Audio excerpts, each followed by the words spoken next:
What if everything you've been told about the Sphinx is wrong? Not slightly wrong, not off by a few decades or even centuries, but wrong by thousands of years. Because there is something about that monument, something silent, carved into its body, that doesn't fit the story. A detail most people walk past without noticing. A pattern in the stone that doesn't belong to the desert we see today. And once you see it, you can't unsee it. The Great Sphinx of Giza stands on the edge of the Sahara, facing the rising sun with a stillness that feels almost unnatural. For thousands of years, it has watched the horizon without moving, without blinking, without answering. We're told it was built around 2500 BCE, that it was commissioned by Pharaoh Khafre, that it is simply a monument of the Old Kingdom. Impressive, yes, but ultimately understood. That's the official version. But the deeper you look, the less stable that version becomes. Because the stone tells a different story, and stone doesn't lie. Tonight, we're going to follow that story. Slowly, carefully, like walking through a place where every step echoes longer than it should. We're going to look at three things: the stone itself, the land it stands on, and the memory left behind by the people who came after. Three separate paths, three different disciplines, and all of them pointing in the same direction. Back to a time before Egypt, before the pyramids, before history, as we define it, even begins. So get comfortable. Let the world outside fade a little. This isn't a story you rush through. It's one you drift into.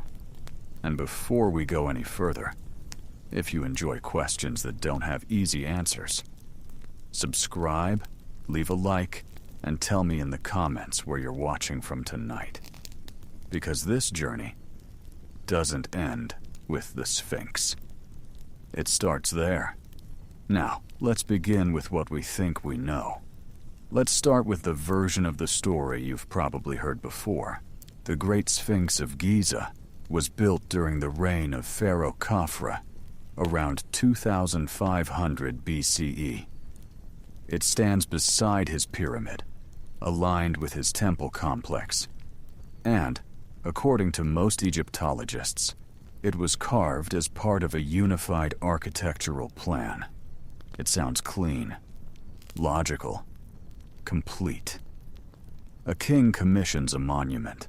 Workers carve it from the bedrock. It becomes part of a larger sacred landscape. End of story. But when you begin to examine the actual evidence, the certainty starts to fade. The first argument is proximity. The Sphinx stands near Khafre's pyramid. From a distance, the connection feels obvious. Same plateau, same general alignment, same historical period. But proximity is not proof. Ancient sites are rarely used just once. The Giza Plateau was active for thousands of years. Structures were built, repurposed, modified, and sometimes reinterpreted by later generations. The fact that the Sphinx stands near Khafre's pyramid doesn't necessarily mean they were created at the same time. It only means they ended up in the same place. The second argument is the face. Some researchers have claimed that the face of the Sphinx resembles statues of Khafre, that it was carved in his likeness, that this alone ties the monument to his reign. But when this claim was tested using forensic methods, techniques normally used in criminal investigations, the result was unexpected. The proportions didn't match. The jawline, the cheekbones, the angles of the skull, they told a different story.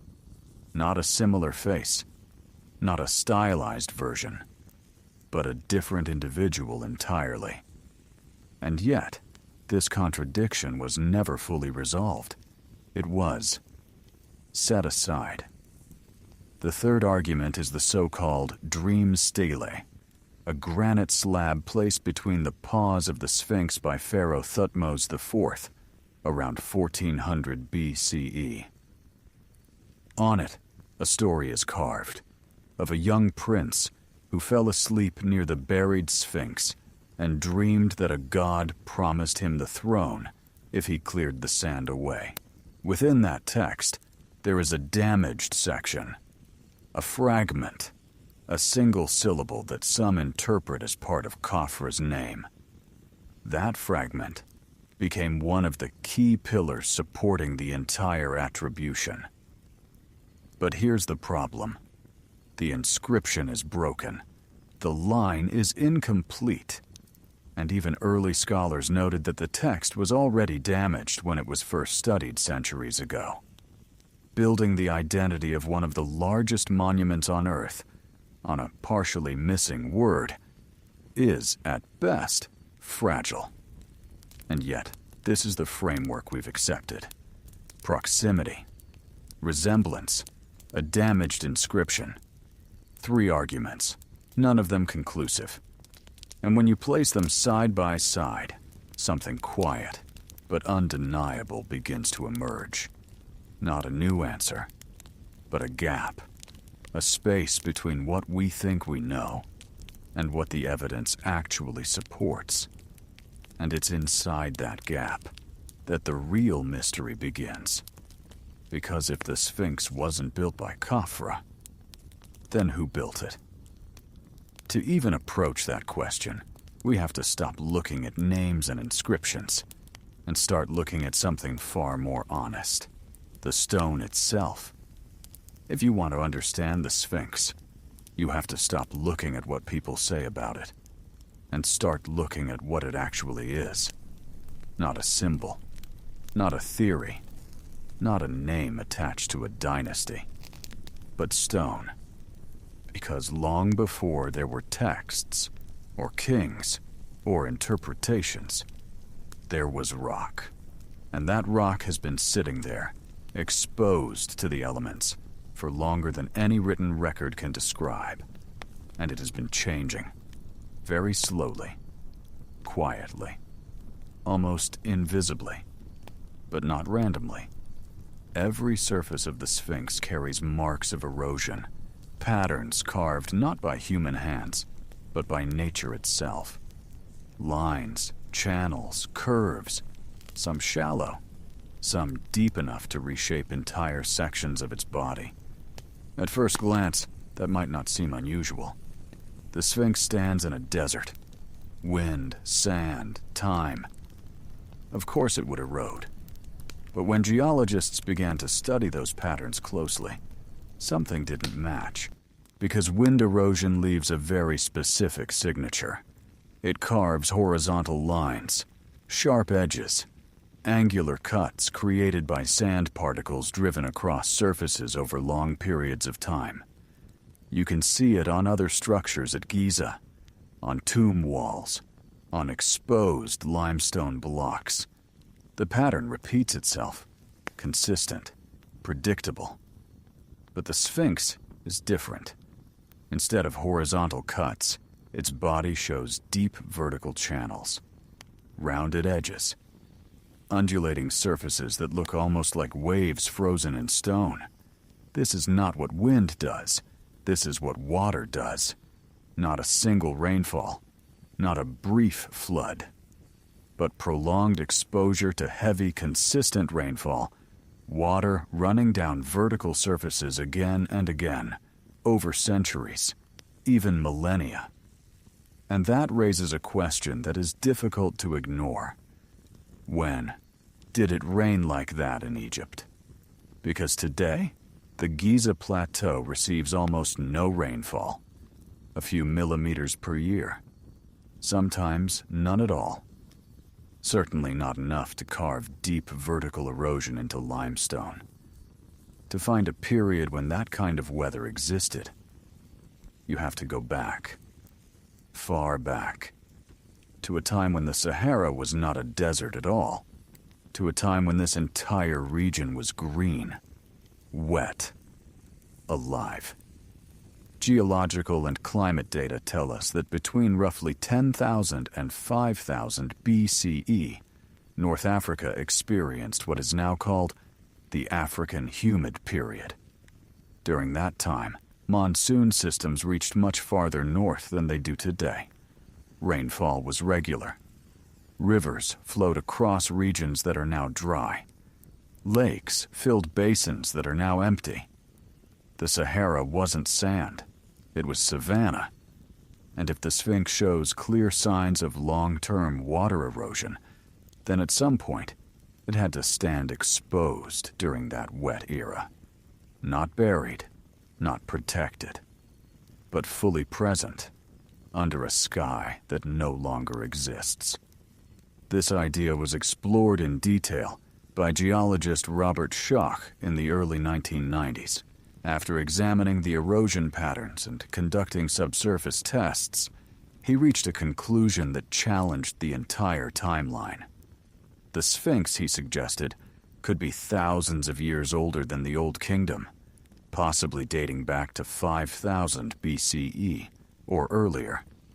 His findings didn't go unnoticed, but they weren't widely accepted either, because accepting them would require something far more difficult than adjusting a date. It would require rewriting the origin story of civilization in this region. And that's not something disciplines do easily. So the debate continues. Was the erosion caused by ancient rainfall or something else? Groundwater, perhaps. Occasional storms. Alternative explanations have been proposed.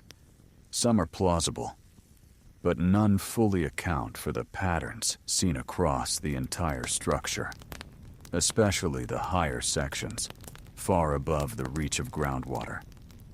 And so the question remains, not fully answered, not fully dismissed, just waiting.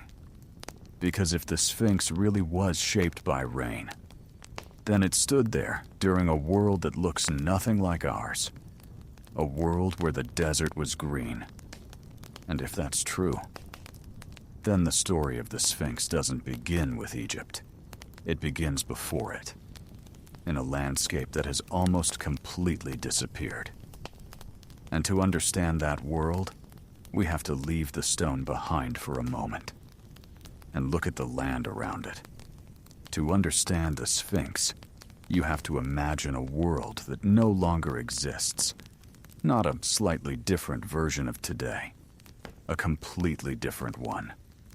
Because the Sahara you see now, endless sand, heat, silence, is not its original state. It's the aftermath, a final chapter. But there was a time when this entire region was alive. Between roughly 10,000 and 5,000 BCE, North Africa was transformed by a powerful climate phase known as the African humid period. Seasonal monsoons moved northward, bringing steady rains deep into what is now desert. And those rains didn't just pass through, they stayed. Rivers formed, not temporary streams, but flowing systems that carved paths across the land. Lakes spread across basins that are now empty. Some of them were vast, comparable in size to modern seas. The Sahara wasn't silent. It was full of sound. Water moving. Animals gathering. Wind through grass, not sand. And where there is water, there are people. Archaeological evidence confirms this. Across what is now barren desert, researchers have found traces of human life. Settlements, tools, burial sites, and something even more revealing. Art, rock paintings, and carvings scattered across regions like Tassili Najar, the Caucasus Mountains, and Ennedi Plateau show scenes that feel almost impossible today. Giraffes, elephants, crocodiles, Herds of cattle moving across open land. People swimming, not surviving, living. These weren't isolated groups barely holding on. They were organized communities. They understood their environment. They adapted to it. And over time, they began to shape it. But here's where the story becomes more interesting. Because these people didn't just leave behind art. They left behind structure. In places like Nabta Playa, deep in the Egyptian desert, archaeologists uncovered something unexpected. Stone circles, aligned with the sun. Megalithic structures arranged with clear intention. Stones weighing several tons, placed with precision. Not random, not accidental. Designed and dated. Thousands of years before the pyramids. This changes something fundamental. Because for a long time, the assumption was simple. Before ancient Egypt, there were no societies capable of large-scale construction in this region. But Nabta Playa, and sites like it, suggest otherwise.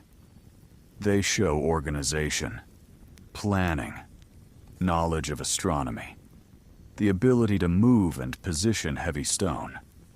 Not yet a civilization in the classical sense, but something on the path toward it. And now the question begins to shift. Not could people have built something large before Egypt, but how much were they capable of building? Because if communities in the Green Sahara could align stones with the sun, transport multi-ton blocks, organize labor across distances, then the idea that something monumental could exist before the pyramids is no longer impossible. It becomes plausible. And suddenly, the Sphinx doesn't feel out of place anymore. It feels misplaced in time, like a fragment from a world that came before the one we recognize. But that world didn't last. Around 5,500 years ago, something changed. The rains began to weaken. The monsoon retreated south. Lakes started to shrink. Rivers slowed, then disappeared. What had been green began to dry. Not slowly, over endless millennia, but rapidly. Within a few centuries, entire ecosystems collapsed. Grasslands turned to dust. Water sources vanished. The animals followed, and the people had a choice: leave or disappear. Most chose to leave, and there was only one place left to go: the Nile. A narrow ribbon of life, cutting through an increasingly dead landscape. And as populations moved toward it, bringing their knowledge, their traditions, their memory of a greener world, something new began to form. Not instantly, not all at once, but gradually, layer by layer, until eventually we would call it Egypt. But if that migration really happened, if knowledge flowed from the Green Sahara into the Nile Valley, then the origins of Egyptian civilization might not begin at the Nile, but somewhere out there, buried beneath sand or lost to time. And if something like the Sphinx existed before that transition, then it may not have been built by Egyptians at all, but inherited by them, which brings us back to the monument itself, because there is something about its shape that doesn't quite make sense. Something subtle, something most people never notice until it's pointed out. And once it is, it becomes impossible to ignore. There is something about the Sphinx that feels off, not in an obvious way, not something that jumps out immediately. You have to look at it for a while. Let your eyes adjust. Let your expectations fade. And then you begin to notice it. The proportions, The body is massive, 73 meters long, carved directly from the bedrock, stretching forward with the weight and presence of something meant to dominate the landscape. But the head is small, too small. Even without measurements, the imbalance is clear. The scale doesn't match. The power of the body isn't reflected in the face that sits above it.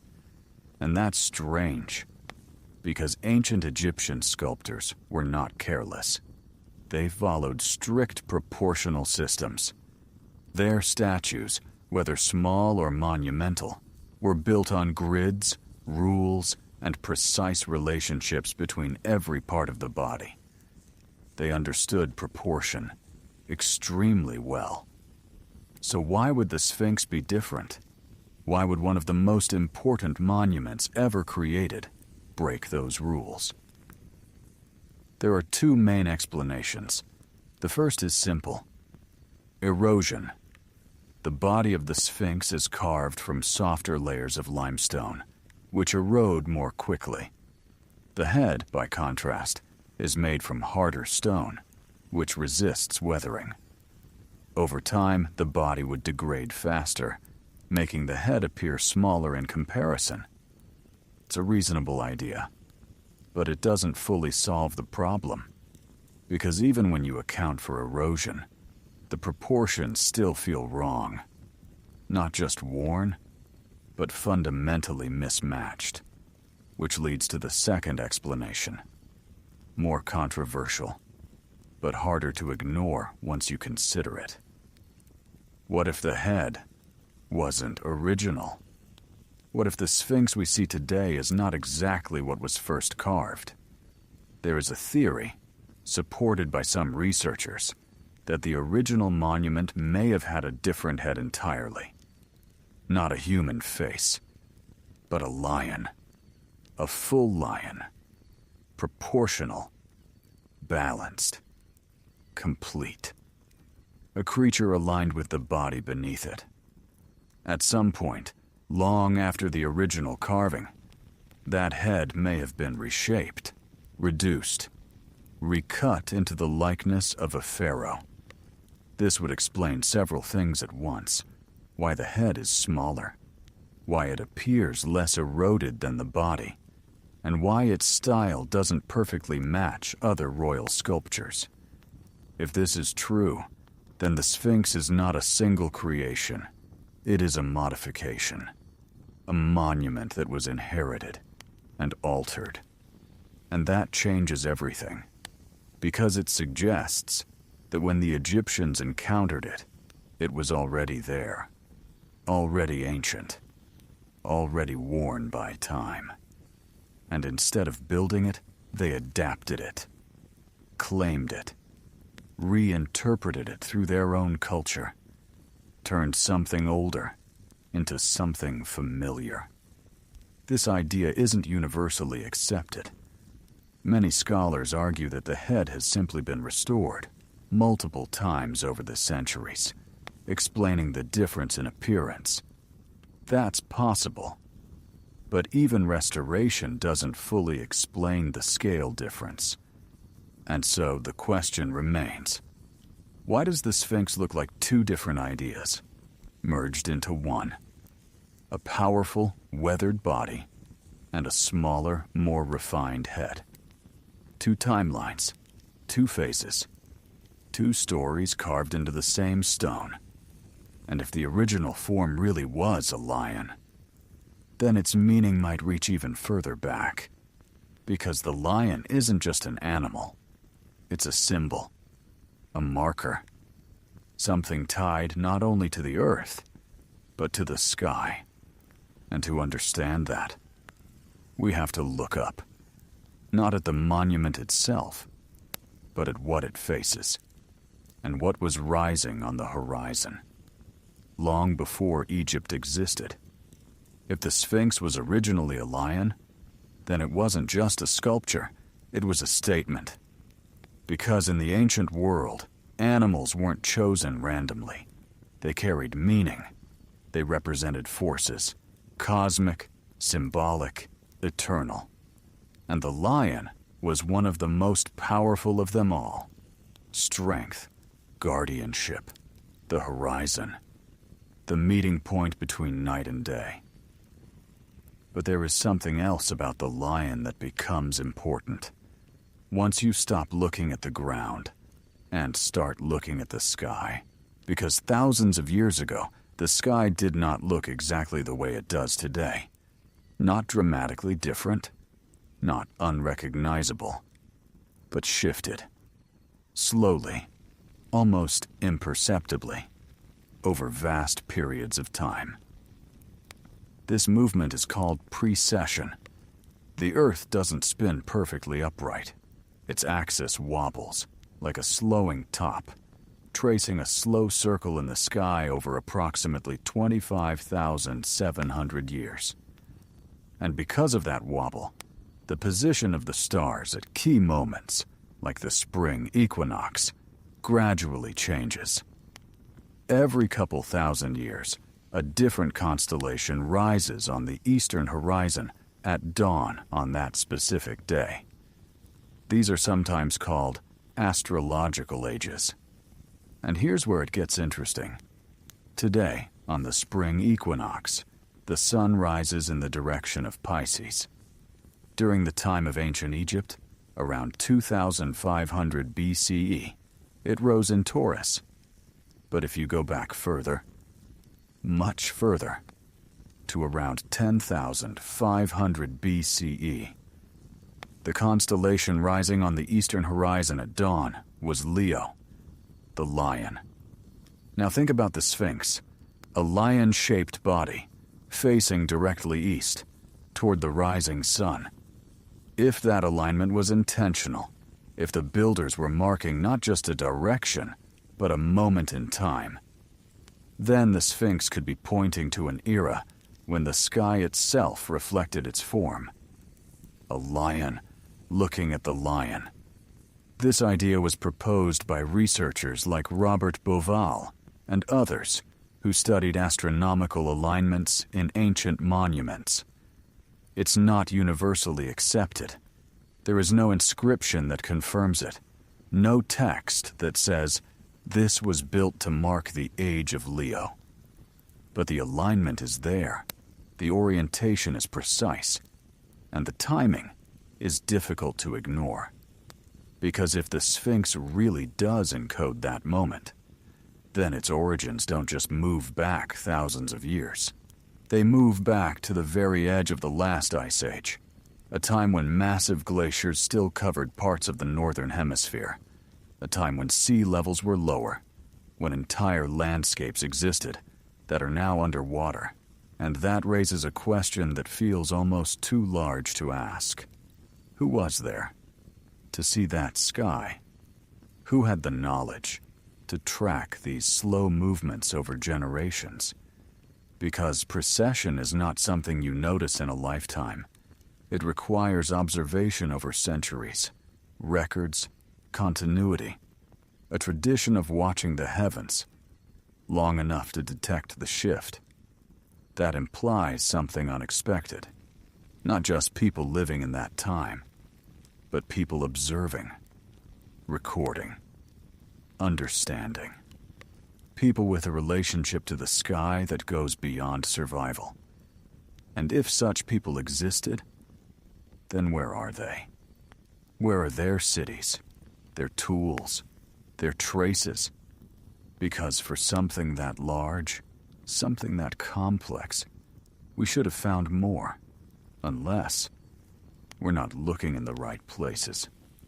Or worse, unless most of what they built is gone, buried, submerged, or erased by events we barely understand.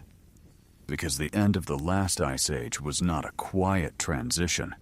It was a period of instability, rapid climate shifts, rising sea levels, sudden changes that reshaped entire regions of the planet. And if a culture existed before that transition, it may not have survived it. Not completely. Maybe fragments remained. Memories, symbols, Stories passed down into later civilizations, distorted over time, reinterpreted, turned into myth. Which brings us to something unexpected. Because when we look at the ancient Egyptians themselves, they tell us something strange. Something that doesn't quite fit the idea that everything began with them. They speak of a time before, a time they called the first time. The ancient Egyptians had a phrase for the beginning of everything. Not the beginning of their kingdoms, not the rise of their first kings. Something earlier. They called it Zep Tepi, the first time. It wasn't described as a myth in the way we think of myths today. It wasn't treated as a story meant to entertain or symbolize. It was remembered as an origin, a distant age when the world was different, when the gods themselves ruled directly over the land, when order was first established out of chaos. And when you read those texts carefully, something becomes clear. The Egyptians did not believe they were the first. They believed they came after. In their king lists, documents meant to record the rulers of Egypt, you don't just find human pharaohs. Before them, there are others. Names that don't belong to men. Gods. And then something in between. Beings referred to as the Shemsu Hor, the followers of Horus. Not fully divine, not fully human. Intermediaries. According to these records, they ruled Egypt for a very long time. Far longer than any historical dynasty. Thousands of years. Now, taken literally, this creates problems. The timelines stretch beyond what conventional history accepts. The durations seem exaggerated. But even if we set aside the numbers, the structure remains. A memory of a time before kings. A continuity that extends backward, beyond recorded history. And this idea appears in multiple sources. Fragments of ancient papyri, temple inscriptions, later historical writings based on even older records. They all point to the same concept. There was something before. Now, from a modern perspective, it's easy to dismiss this, to say these are just symbolic narratives, mythological frameworks designed to give meaning to power and tradition. And that may be true. But there's another possibility, that these stories are not pure invention, but distorted memory. Echoes of real events, passed down over generations, reshaped by time, language, and belief. Because this pattern isn't unique to Egypt, across the world, in cultures separated by oceans and continents, we find similar ideas. Stories of a lost age, a time when knowledge was greater, when the world was different, when something existed and then disappeared. And often, almost always, these stories are tied to a catastrophe, a flood, a sudden destruction, a break between what came before and what followed. In Mesopotamian texts, there is the story of Atrahasis, a great flood sent by the gods, survived by one man who preserved knowledge. In later traditions, the Epic of Gilgamesh tells a nearly identical story. In India, there is Manu, warned of a coming deluge. In Greece, Deucalion and Pyrrha. Different names, different cultures, but the same pattern. A world destroyed, a few survivors, and the transmission of knowledge into a new age. Now, none of this proves the existence of a lost civilization, but it raises a question. Why does this memory appear everywhere? And why does it always describe the same structure? A beginning, a catastrophe, and a restart. Because if something like that really happened, if there was a disruption large enough to erase entire cultures, then what we call the beginning of civilization might not be a true beginning, but a recovery, a rebuilding, a second attempt. And if that's the case, then monuments like the Sphinx might not belong to the civilization that inherited them, but to the one that came before, a civilization we don't fully see anymore, not because it never existed, but because whatever ended it was powerful enough to erase most of its traces. Which brings us to one of the most debated ideas connected to that period. A moment in Earth's history that may have changed everything. A moment known as the Younger Dryas. Around 12,800 years ago, something happened. Not gradually, not over centuries in the way we usually imagine history unfolding, but suddenly, abruptly. A shift so fast, so severe, that it left a mark not only in the climate, but potentially in human memory itself. This period is known as the Younger Dryas. Before it began, the Earth was warming. The last ice age was coming to an end. Massive glaciers were retreating. Ecosystems were expanding. Conditions were stabilizing. And then, the trend reversed. Temperatures dropped sharply, in some regions by several degrees, within a very short time. Glacial conditions returned. Environments changed almost overnight. For a long time, the cause of this event was unclear. But in recent years, a hypothesis has gained attention. That the Younger Dryas may have been triggered by a cosmic impact. Fragments of a comet, or multiple impacts, striking the Earth. Not necessarily a single catastrophic explosion like the one that ended the age of the dinosaurs, but a series of events, air bursts, shock waves, fires, atmospheric disruption, enough to destabilize climate systems across the planet. Evidence for this hypothesis is still debated. Not all scientists agree, but there are intriguing indicators. Microscopic spherules, tiny beads of melted material, found in sediment layers from that period. Elevated levels of platinum and iridium, elements often associated with extraterrestrial material. And beneath the ice of Greenland, a massive crater, over 30 kilometers wide, discovered only recently. Its age is still being studied, but it may align with that same window of time. If such an event occurred, the consequences would have been enormous. Wildfires spreading across continents, shock waves traveling through the atmosphere, and perhaps most importantly, a rapid release of meltwater from destabilized ice sheets. Because during the Ice Age, vast portions of the northern hemisphere were covered in ice, kilometers thick. Locked within that ice was an immense volume of water. If even a fraction of it melted quickly, the result would be catastrophic. Sea levels rising, coastlines disappearing, entire regions where people may have lived submerged beneath water. And this is not speculation. We know that between roughly 20,000 and 7,000 years ago, global sea levels rose by more than 100 meters. Not slowly and evenly, but in pulses. Sudden increases over relatively short periods. Imagine what that would mean for any coastal settlement, any community living near the water.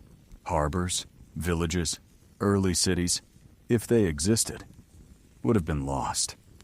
Not gradually abandoned, but drowned. And over thousands of years, covered by sediment, hidden beneath the ocean. Now think about something. Where do most civilizations develop? Near water, near coasts, rivers, lakes. access to resources, trade routes, fertile land. If an advanced culture existed before the end of the Ice Age, there is a high probability that much of it would have been located in areas that are now underwater, which means we wouldn't see it. Not easily. Not with traditional archaeology, because we tend to dig where the land is, not where it used to be. There have been discoveries, scattered, incomplete, structures beneath the waters off India, terraced formations near Japan, submerged landscapes in the North Sea, all of them controversial, all debated. Some may be natural, some may not, but they point to something important. We have barely explored the ancient coastlines of the world, and those coastlines are where the past may be hiding. So, if there was a culture, one capable of observing the sky, working with stone, creating monuments, and if that culture existed before the Younger Dryas, then it may have faced a world-changing event, a collapse, a fragmentation, not total extinction, but disruption. Survivors, migration, memory, and if even a fraction of that memory carried forward, it might explain something. Why later civilizations, like Egypt, seem to emerge already complex, already structured, as if they didn't start from zero, but from something inherited, something older, something partially remembered, and perhaps partially misunderstood. Because when you stand in front of the Sphinx, you're not just looking at a monument, you're looking at a question, carved in stone, weathered by time, and still unanswered. Which brings us to the final step, not a conclusion, but a reflection. Because after everything we've seen, the most honest thing we can say is this: we don't know. Not completely, but maybe that's the point. After everything we've explored, the stone, the climate, the sky, the memory of ancient texts, we arrive at a place that feels unfamiliar. Not because it's strange, but because it doesn't give us what we expect. There is no clear answer here, no definitive moment where everything clicks into place and the mystery resolves. Instead, there is something quieter, a convergence. 3 different lines of evidence, completely independent of each other, pointing in the same general direction. Not forward, back. The geology suggests the Sphinx may have stood under heavy rainfall at a time when the Sahara was green. The climate data confirms that such a period existed, but ended long before the accepted date of its construction. And the ancient texts speak, in their own symbolic language, of a time before recorded history. A first time, a beginning that wasn't truly the beginning. Each of these on its own can be debated, questioned, interpreted in multiple ways, but together, they form a pattern. Not proof, but pressure. Pressure on the idea that everything began exactly where we think it did. Because history, as we understand it, is not a complete record. It's a reconstruction, built from fragments, artifacts that survived, texts that endured, structures that weren't erased. But what about everything that didn't survive? What about the places now beneath the ocean, where coastlines once existed? What about materials that decay? Wood, fiber, organic structures, leaving no trace behind? What about cultures that didn't build in ways that last forever? Or did, but were simply unlucky enough to exist in regions that changed too drastically? We often imagine the past as a continuous line, primitive to advanced, simple to complex. But reality may not be that smooth. It may be interrupted, broken, reset. And if that's true, then what we call the rise of civilization might actually be something else.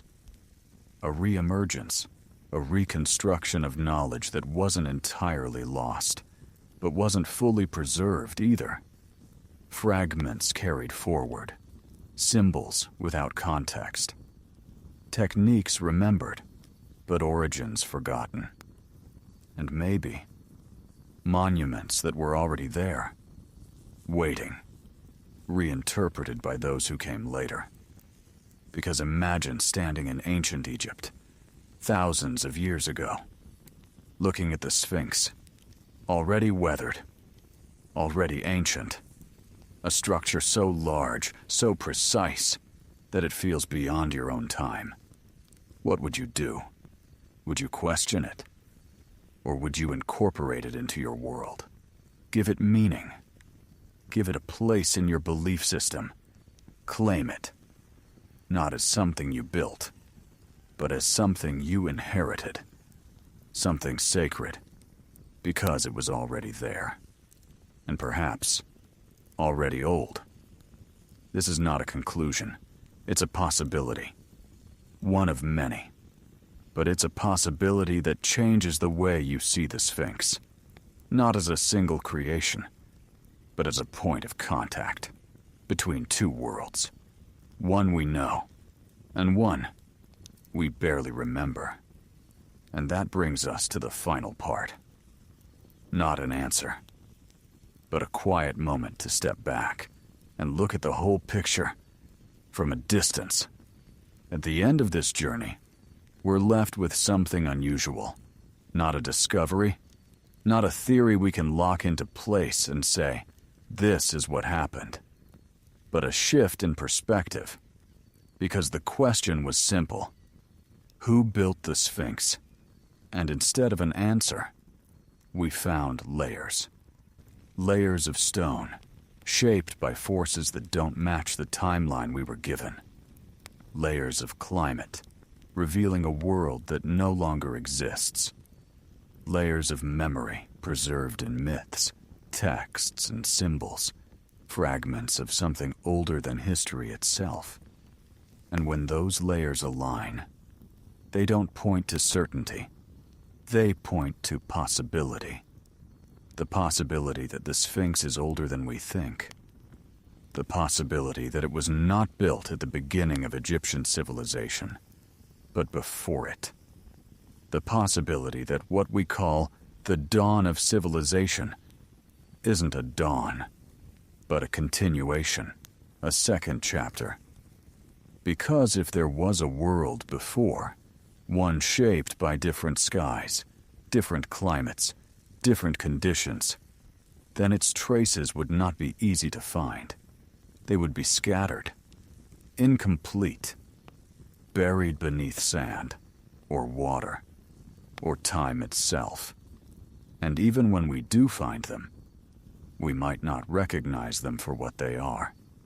We might interpret them through the lens of what we already believe, fit them into existing timelines, assign them to known names, because uncertainty is uncomfortable, and history prefers clean narratives. But the Sphinx doesn't feel like a clean narrative. It feels like a survivor, something that has endured not just centuries, but changes in the world itself. Changes in climate, in culture, in understanding. It has been buried and uncovered, repaired and reinterpreted, looked at by countless generations, each one seeing something slightly different. A monument, a god, a mystery. And still, it doesn't explain itself. It simply remains, facing the horizon, watching the sun rise, just as it has for thousands of years, perhaps longer than we're ready to accept. And maybe that's where the real meaning lies. not in knowing exactly who built it, but in recognizing what it represents. A boundary between what we know and what we don't. A reminder that the past is not fully visible, that beneath every accepted answer, there may be deeper questions waiting, and that sometimes the most honest conclusion is not certainty, but curiosity. So the next time you see the Sphinx, whether in person or in an image, or even just in your mind, don't just see a monument. See a timeline that may stretch far beyond what we've been taught. See a question carved into stone. And ask yourself, if this isn't the beginning, then how much of the beginning have we already forgotten? If you made it this far, subscribe, leave a like, and tell me in the comments where you're listening from. And for now, just let that question sit. No answer needed. Now, step back for a moment. Not closer to the Sphinx, farther away. Far enough that it becomes small against the plateau. Just a shape in the distance, a line between sand and sky. Because sometimes, distance is the only way to see clearly. We began with a simple idea. A monument, a date, a name. Khafra, 2500 BCE. A solved mystery. But along the way, that certainty began to shift. Not collapse, not disappear. Just loosen. The stone suggested a different environment. The climate revealed a different world. The sky hinted at a different time. And the memory of ancient people spoke of something before all of it. None of these are final answers. But together, they change the weight of the question. Because now it's no longer, who built the Sphinx? Now it becomes, how far back does the story really go? And maybe even more importantly, what else have we overlooked? Because the Sphinx is not alone. It sits among pyramids, temples, structures that we still don't fully understand. Precision without clear explanation.